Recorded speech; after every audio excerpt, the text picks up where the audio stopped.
The 2017 television adaptation of Margaret Atwood's Handmaid's Tale successfully portrays the far-reaching consequences of blind acceptance and complacency, and invites us to question and challenge preconceived assumptions regarding the human experience of justice. The paradox that will be explored is found within the first episode of the series, in a scene labelled as the Blame Circle, where a handmaid named Janine, who is a victim of rape, is also deemed responsible for being the sole perpetrator of her rape, highlighting the paradoxical notion of justice in the totalitarian Gilead society. Janine is placed in the blame circle after confessing to the aunties, the overseeing figures of the handmaids, that she has been raped. Consequently, the other handmaids surround her in a circle and are forced to repeat the phrase "her fault." The numbing repetition of "her fault" emphasizes their unwillingness to question the validity of Janine's confession, and they are blindly complacent to the false words of the aunties. The aunties' coercion of the other handmaids to falsely accuse Janine may appear to be an exercise of justice, but is in reality a mechanism to secure the innocence of the men who raped Janine,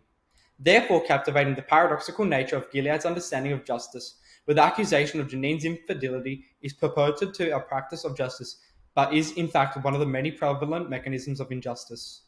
Furthermore, it can be paradoxically observed how within the Gilead society, justice is unfairly exercised to only the elite members of its institutions, whilst the lower classes face the tribulation of injustice. Wide camera shots are employed throughout the blame scene, showing all the other handmaids pointing at Janine. These wide shots expose the underlying hypocrisy of the Gilead government's exercise of justice, where their blind support of Christian values, particularly the value of justice as equality, is subverted by complacently rendering justice to be an unequal notion. Hence, the scene serves as a symbolic allegory of the far-reaching consequences of blind acceptance and complacency, where justice is treated as a privileged, monopolized concept. Therefore, the film adaptation of Handmaid's Tale presents the paradoxes of justice through camera angles and numbing repetition, as seen in the blame circle scene. It enables the audience to observe how justice can become a tool for the elites and the unjust, inviting us to question our social values and morals, and how it could provoke far-reaching consequences if we were simply blindly accepting and complacent in a given society.